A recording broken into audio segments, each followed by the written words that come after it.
Good morning. Welcome to LibertyRadioLive.com. You're listening to Inquisition Update on this Thursday, May 27th, 2010 edition. And it's nice to be here this morning on this bright, sunny Thursday morning. And I'm blessed to introduce my returning guest, Bill Hughes, who I look forward to talking to every Thursday morning, and I hope you do too. And he's author of the book The Enemy Unmasked and The Secret Terrorist, both very informative books, small little pocket-sized books that you can carry with you in your shirt pocket and read and share with friends. I just gave my sister a copy of both of those books the other day, and I'm anxious to see what she has to say about them. And Bill, if you're with me this morning, I've got now one member of my family who is beginning to comprehend what this is all about. And I have partly you to thank for that, for helping educate me and helping bring me along the understanding of this Vatican Jesuit-led New World Order. My guest this morning, Bill Hughes. Tom, it's good to be here, and any praise or credit, Tom, praise God. Yes. I'm just so thankful to hear that the books have been a blessing to you, and hopefully they will be to your sister, and we'll pray to that end that they will be. Yes. Thank the Lord, and thank the Lord for Bill Hughes and your dedication to exposing the evil that rules the world, that is exposed in history and in God's book, helping us to make sense out of the complicated,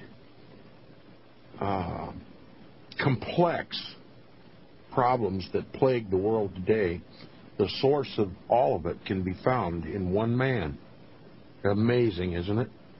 Oh, it is, Tom, indeed. It's, you know, Tom, there's so many arms to the octopus, but you know, when you start putting some of these things together, as we want to do here this morning, it all starts to just click, Tom, and you begin to realize that there's a head, there's a mastermind, a worldly power that is running and calling the shots, running the program.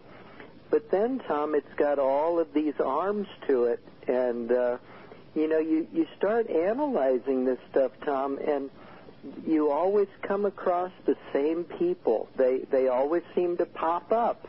And, you know, whether they're a part of the Bilderbergers or the Bohemian Grove, or they're involved in helping communism get started. They were helping Hitler to get going, a part of the, you know, the Council on Foreign Relations, the Trilateral Commission, the Federal Reserve Bank, you know, and you just start connecting all of these dots, Tom, and they all fit together. They all fit together. Connecting the dots suddenly begins to paint a recognizable picture. And that's what's so stunning about this. That we've had the answer. Those of us who read God's Word have had the answer all along. We just didn't understand it. Well, you know, Tom, the picture that's painted in Revelation chapter 17 of this harlot woman. And this harlot woman, Tom, of course, the Bible is very clear that a harlot woman represents a false church.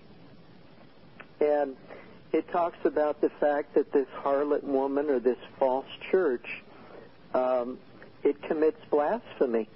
And throughout Scripture, Tom, whenever, of course, Christ was accused of blasphemy, and blasphemy was claiming to be God on earth and claiming the power to forgive sins. Now, that's the biblical definition for blasphemy. And so this world power, this false church, claims that it's God on earth and claims that it can forgive sins. Well, Tom, immediately, one has to be as challenged by that obvious, simple declaration, and then they must say, well, what false church claims that they are God on earth and claims they have power to forgive sins. Well, Tom, immediately you've arrived at who this whorish Babylon the Great is in Revelation chapter 17. And a person arrives at the same conclusion that all of the reformers of the 16th and 17th centuries, they all arrived at the same conclusion, that it was the papacy or the Catholic Church system. Then, Tom, as you continue to delve into Revelation 17 and 18, you begin to realize that the kings of the earth are in unlawful communion with the papacy. And so you say, well, who are the kings of the earth? Well, obviously it's talking about the political powers, the presidents, the dictators, the prime ministers, the high government officials throughout the world are in cahoots with and are dominated by the Roman Catholic Church system. Well, Tom, the ramifications of that are staggering. Yes, we're talking about Barack Obama, the president of the United States. We're talking about the former Prime Minister of England, Tony Blair. We're talking about we're talking about Saddam Hussein. We're talking about the leader of North Korea. That these leaders, Tom, are doing the bidding of the Vatican. And, and then, of course, Tom, you're saying you've got to look and say, well, where are they heading with all this? Where's it going to end up? And then you start analyzing some of the encyclicals of Benedict and of John Paul. Well, then you start filling in more pieces of the puzzle. Another thing, Tom, that Revelation 17 and 18 brings us is not only the political leaders of earth that are under the control of the Vatican, but then you come to Revelation 18, and it talks about the merchants of the earth, Revelation 18, 11 to 15. Well, Tom, it describes what the merchants do. It says they buy and sell wood and all manner vessels of ivory and wheat and sheep and goats and slaves. And, Tom, obviously we're looking at the great wealthy people of our world, the men that control the international banking systems, the great businessmen of the earth that control so much of the world's commodities and so much of the world's goods. And, Tom, it says that those merchants were made rich because they were connected to Babylon the Great, the Vatican. Right. Well, Tom, again, consider the ramifications of that simple little awareness. We're talking about the Rothschilds. We're talking about the Rockefellers, the Morgans, the Waltons, the Stevens, the Drexels, the Stanfords. All of these people, Tom, are using their wealth. Ted Turner, Rupert Murdoch, and the list goes on and on and on. That these men, Tom, are working with the papacy to bring about what the papacy wants in this world. And, Tom, it's just staggering. These wealthy men, they control the newspapers, the magazines, the radio, the television, and they're telling the world what to believe. And, of course, Tom, they're lying by the skin of their teeth. Then finally, Tom, you've got the churches. Revelation 17:5 says that Babylon the Great is the mother of many little harlot daughters that do exactly what she tells them. Of all the things that are revealed in the Scriptures to me about this New World Order that I now comprehend, I think the most horrifying realization for me was discovering who those harlot daughters were. It's painful, Bill, to realize that God's people, the very elect of God, unbeknownst to them, wittingly and unwittingly, are serving the papacy.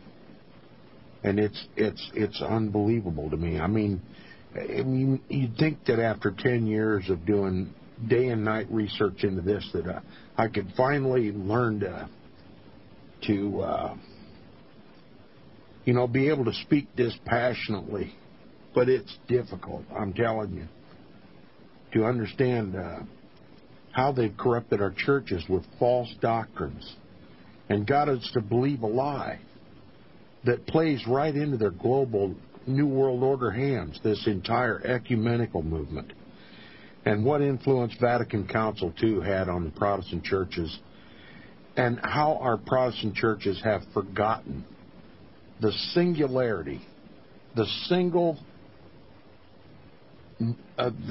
piece of knowledge that fomented the Protestant Reformation in the very beginning, and how that's been lost to us, how we've forgotten that the Protestant reformers left the Roman Catholic Church because they realized that the Church of Rome was the synagogue of Satan, and that the Pope was Antichrist himself. How could Satan have stripped us of that knowledge? How could we be so spiritually lethargic and scripturally inept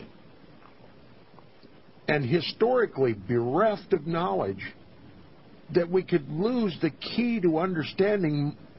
So much of the Word of God is just staggering to me. Oh, it is, Tom. It is. But, Tom, let's face it, it's unless we are earnest and diligent and alert and clear thinking as to what's going on, Tom, we can all get caught in the web and get turned aside. And tragically, let's face it, Tom, back in 1981, 1982, right there in Lima, Peru, the World Council of Churches, Tom, that included every church throughout the world, every church. Yeah. And they all signed the BEM document. If you've ever wondered, since the early 1980s, why churches, when you look at church marquees, they'll have these three wavy lines out on their marquee. Well, Tom, that was the symbol that came out of the Lima, Peru World Council of Church meetings back in the early 80s. Oh, interesting. I wasn't aware of that. But that's a common logo on the marquees of churches that are signatories to this? Absolutely, Tom. Interesting. It's funny, Tom. I can go through Central Florida, and I can find anywhere between a half a dozen to a dozen different churches, and they all have on their marquees this little representation. It looks like three wavy lines or three torches of fire. But that came, Tom, straight from the BEM document. And in that document, Tom, all of the churches that signed it, and all churches did, they all agreed. The B represents baptism, meaning that people, and they all agreed that a person can be baptized in any way, shape, or form that they jolly well choose. It doesn't make any difference how old they are. They can be babies. They can be adult. They can be, ready to go in the grave and not have a clue what they're doing, but they can be baptized. They can be sprinkled. It makes no difference. Well, Tom, that's Catholicism. Absolutely. And millions of people were killed in the 16th and 17th centuries because they said that baptism must be by immersion, and it must be done by somebody who understands what they're doing. Right. Well, Tom, how any church could sign that document is just unfathomable. Yeah. The E, Tom, in the document for you... Don't tell me, let me guess. Eucharist, right? That's right, Tom. Yeah, figures. Now, Tom, how any Protestant church, could have signed that's inconceivable to me. That's inconceivable. And I talk about this stuff on amateur radio. Tom, what is the Eucharist? You talk about the Eucharist.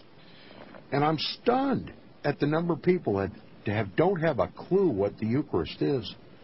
It's another sacrifice. It's another Savior, and it's another gospel.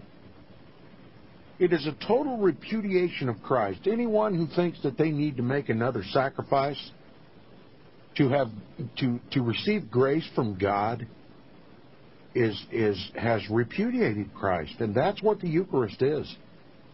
Exactly. I had one of my regular participants in my amateur radio discussion asked me about the Eucharist, and I spent about a half an hour telling him everything I knew about it.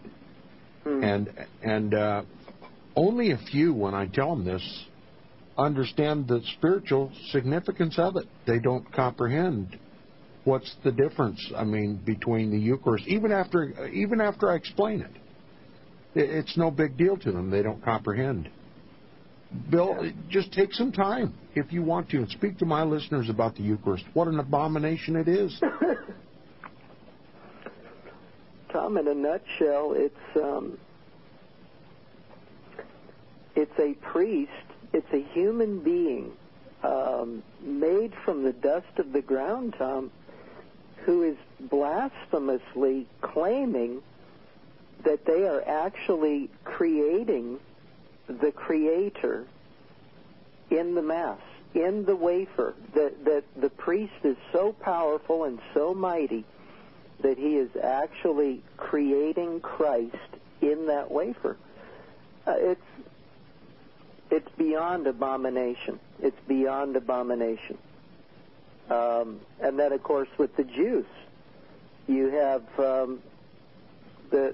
when the priest lifts up his cup, he actually believes that he has literally turned that juice or that wine into the actual blood of Jesus Christ. Now, many of my listeners have never heard the term transubstantiation before, but this is the act of changing the substance of the bread and wine into the literal blood, body, soul, and divinity of Christ. The whole Christ, nothing lacking, to be sacrificed again on the altar of the Roman Catholic Churches. It's called the Mass. The priest has some kind of hocus-pocus ability, after saying 4 or 5 magic Latin words, hoc est inem corpus meum, that wheat flour wafer, literally, without changing its appearance, is 100% changed in substance, and it is Christ's body, his literal body, blood, body, soul, and divinity. And the Mass is just another sacrifice. It's a perpetual sacrifice. That's what is taught in the Roman Catholic Church. And when that Eucharist, that consecrated piece of bread that has been changed or transubstantiated, its substance has been changed from wheat flour bread to the Christ, then they parade it around in a gold-plated sunburst fixture they call the monstrance. And it must be worshipped as Christ, because in the Roman Catholic Church it is Christ, whole and entire. And this abomination is inconceivable to people. It is to me, and I dare say how difficult it is unless someone who is familiar with the finished work of Christ to comprehend what an abomination it is. And I'm afraid that what is revealed in this is just how lacking our understanding is of the finished work of Christ on the cross. That's the tragedy in my heart that I just feel every time I talk about this. Yeah. Well, the fact, Tom, that it's been hoisted onto Protestantism, and it's been embraced. It's just a heartbreak, Tom. It's an absolute heartbreak. But the M part in that document, Tom, is called ministry. Yeah. And what it says is that within ministry, we can reach out to people that have left our church, and try to win them back. But as far as doing evangelism throughout the world, we can't do that. And, Tom, our message is to go to the whole world. And it's not to be isolated and said just for a part of the people or just for people that are in our church. But we're supposed to preach the truth to every nation, to every kindred, to every tongue, and to every person. And but this BEM document, Tom, it's just diabolical. It's diabolical, and the fact that the churches of the world signed it is just nothing short of a tragedy. Just an absolute tragedy with incredible proportions. Ministry has been redefined by the Vatican to not be evangelization or the spreading of the gospel, but ministry now is social projects, global warming, feeding the hungry, which is a charitable thing. But the total emphasis on ministry is based on the Pope's global agenda. And part of that ministry is the redistribution of wealth and the taking from rich Protestant nations and giving to underprivileged third world, usually Catholic nations or pagan or heathen nations. And since that document came out, I've learned a lot more about the ministry segment of this abomination called BEM. And the gospel is completely lacking. Doctrine is completely lacking. Evangelization is completely lacking. Absolutely, Tom. No question about it. No question. Tom,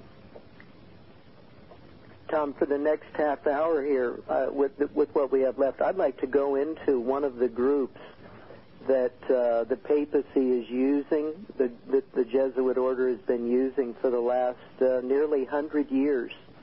And I'd like to take a look at that. It's the CFR. Okay.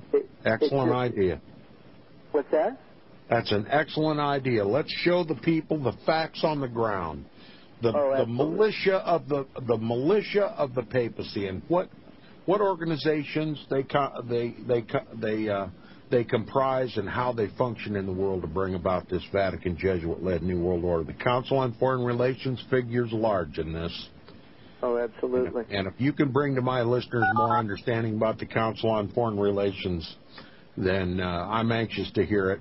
And my guest this morning is Bill Hughes, author of the book The Secret Terrorists and the Enemy Unmasked. I recommend both of those books.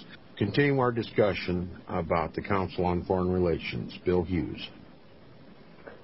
Tom, the thing that I've been looking at here lately, so few people, Tom, have any clue that the papacy is running things.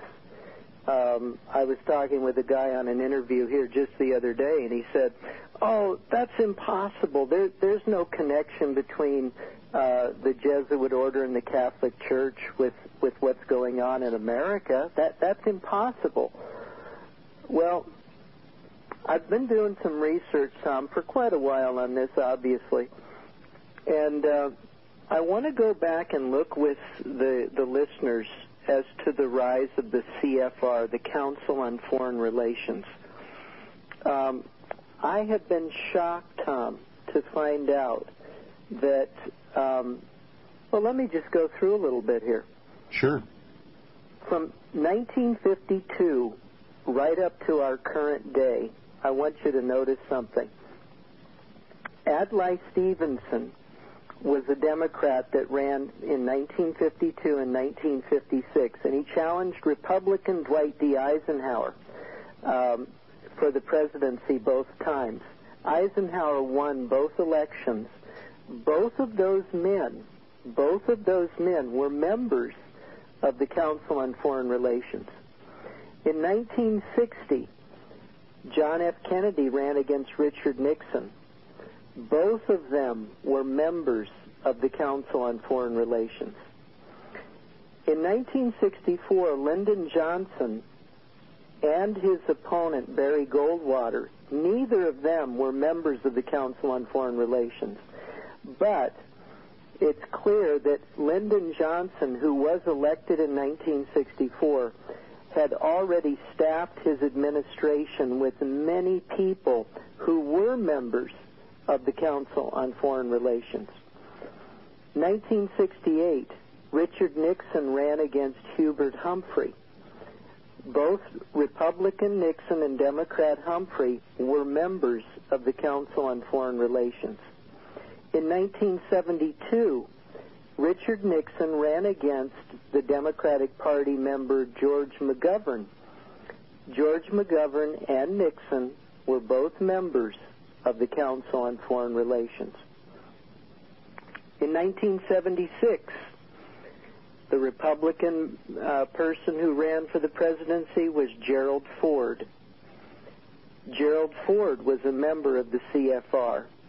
His Democratic opponent, who won the election in 1976, was Jimmy Carter. Jimmy Carter was a member of the Council on Foreign Relations. In 1980, Ronald Reagan ran against Jimmy Carter. Jimmy Carter, of course, was a member of the CFR. So was an independent man who also ran in that election, a man by the name of John Anderson. Now, Ronald Reagan was not a CFR member, but his running mate, George Bush, was. And right after Ronald Reagan came into office, he quickly named 313 members to his team who were all members of the Council on Foreign Relations. That's huge.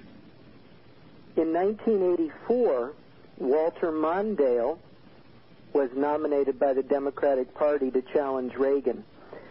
Walter Mondale was a member of the CFR, the Council on Foreign Relations. In 1988, George Bush went against a Democrat by the name of Michael Dukakis. George Bush, of course, as we already noted, was a member of the Council on Foreign Relations. Michael Dukakis, who was a Democrat that year, was also a member of the CFR. In 1992, George Bush ran again on the Republican ticket. He is a CFR member. He ran against a little-known, obscure governor from Arkansas by the name of Bill Clinton. Now, Bill Clinton was not only a member of the CFR, but also the Trilateral Commission and the Bilderberger Group. In 1996, Clinton ran again. He was a CFR member. He was challenged on the Republican ticket by Bob Dole. Bob Dole is a member of the Council on Foreign Relations. In the year 2000, Al Gore ran. He was a CFR member. He ran against George Bush, the son. George Bush was not a member of the CFR. However, his running mate, Dick Cheney, was a member of the Council on Foreign Relations. Something that he kept secret from his local constituents back home, too, that he admitted. He admitted keeping secret. Okay. In 2004, Bush, in going on the Republican ticket, not a member of the CFR, he was challenged by CFR member John Kerry. Now, it's interesting, Tom, and this gets into a whole nother discussion, but both Bush and Kerry, who ran in 2004, were members of the Order of Skull and Bones from Yale University. Right. In 2008, Barack Obama and John McCain ran against each other. Both of these men are members of the Council on Foreign Relations. Now, Tom, for the last 58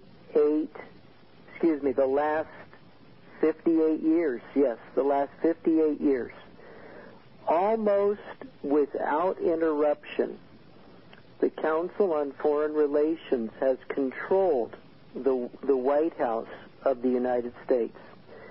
And if they haven't controlled the actual president, they have had so many people in high positions, whether it be the vice president or in the cabinet,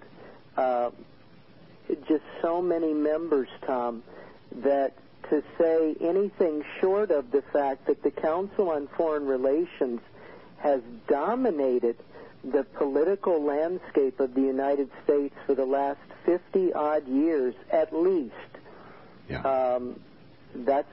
that would be absolutely true. Now, it's also true, Tom, that other people, let me just give you an example of a few other people who are members of the Council on Foreign Relations. Hillary Clinton, Rudy Giuliani, Mitt Romney, of course, Obama and McCain, John Edwards, Joseph Biden, Christopher Dodd. Now, it's interesting, Mike Huckabee spoke to the CFR in September, and since then he has risen to a point to where he looks to be a top-tier candidate in future political elections. So the CFR, Tom, has had an incredible influence on the politics, on the foreign policy, on the domestic policies of the United States for the last 50 to 60-odd years. With that in mind, Tom, I think it behooves us to find out all we can about the Council on Foreign Relations. Where did it come from? Who started it? What are their goals? I want to read a statement to you from a book called The Secret Side of History by D. Zanner. It says, to guard against exposure and to mold public opinion, powerful men in America working in world government set out to control the news media. They accomplished this by employing 12 leading men in the newspaper field to find out what was necessary to control the general policy of the daily press throughout the country. It was decided this could be accomplished by purchasing control of 25 of the greatest papers. While the Council on Foreign Relations was working to remake the world, for the first 35 years of its existence, no feature article about it appeared in the news media. It was not until the 1960s that this near total control of the media began to be circumvented. For decades, many top officials of the United States government have been members of the Council on Foreign Relations. This includes presidents, 14 secretaries of state, 14 Treasury secretaries, 11 defense secretaries, and scores of other federal department heads. Yes. Well, I'll tell you something. Not long ago, I came across a video on Google of David Rockefeller, Council on Foreign Relations, Knight of Malta, standing in front of a huge group at a Council on Foreign Relations meeting, telling about this new world order that they've created, and that they couldn't have done it without the cooperation of the press. He publicly, at a meeting, congratulated and thanked the press for cooperating in order to help bring this to pass. Do you have that quote right in front of you? I wish I had that quote in front of me. I'd read it verbatim, what he said to the press. Tom, I don't have it in front of me. However, I do have a statement here that says that the financing of not only the newspapers, but the financing for the Council on Foreign Relations itself came from J.P. Morgan, the Rockefeller family, Jacob Schiff.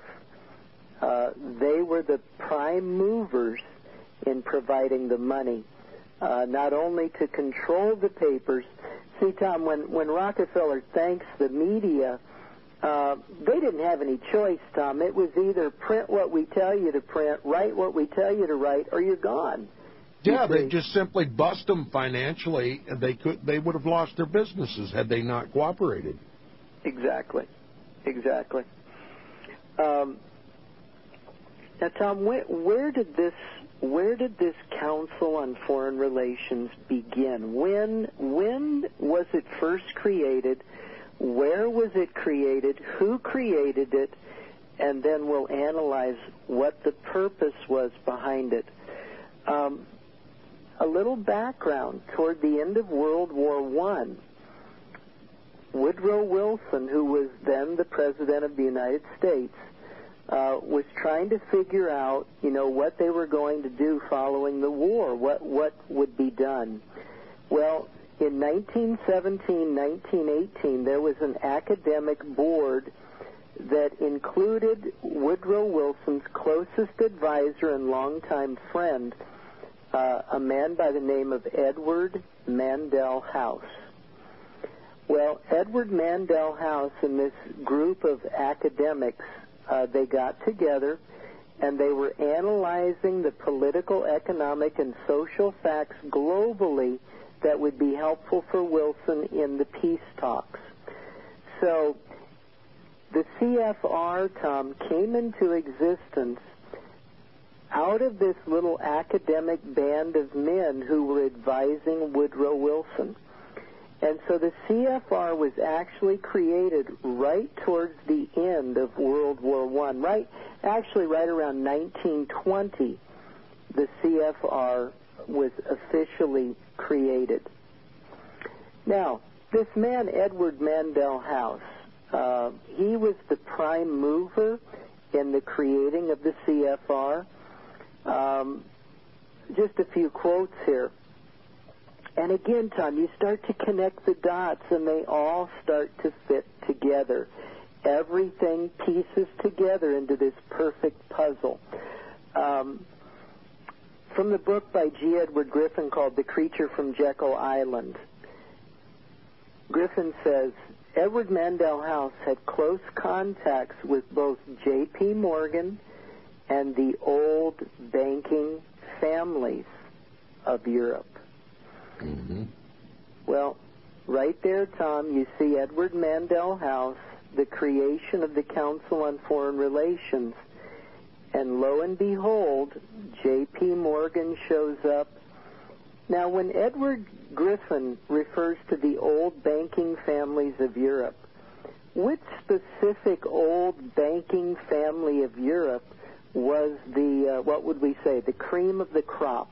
Which one was the one that would always rise to the top and had such control over the banking systems of Europe?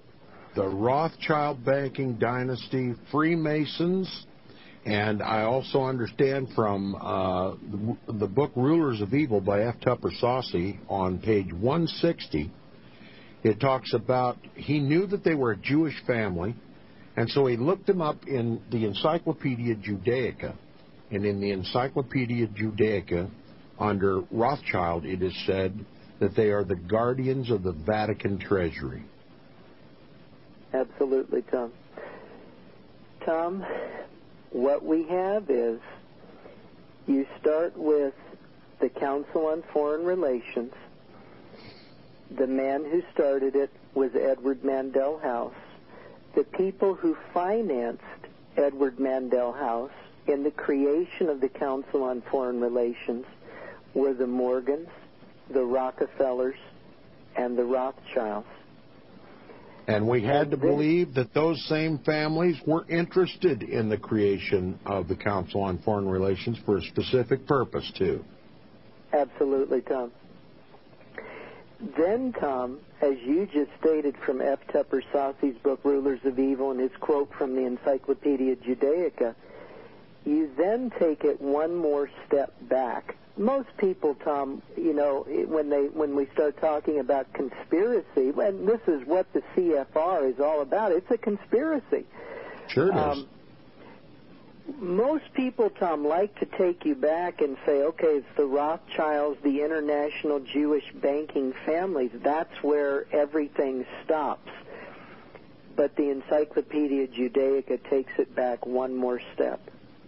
Please, tell us. And the quote from F. Tupper Saucy, aware that the Rothschilds are an important Jewish family, I looked them up in Encyclopedia Judaica and discovered that they bear the title Guardians of the Vatican Treasury.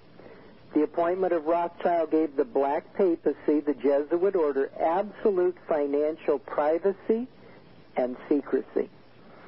So, Tom, right there, you start connecting the dots. You go CFR, Edward Mandel House.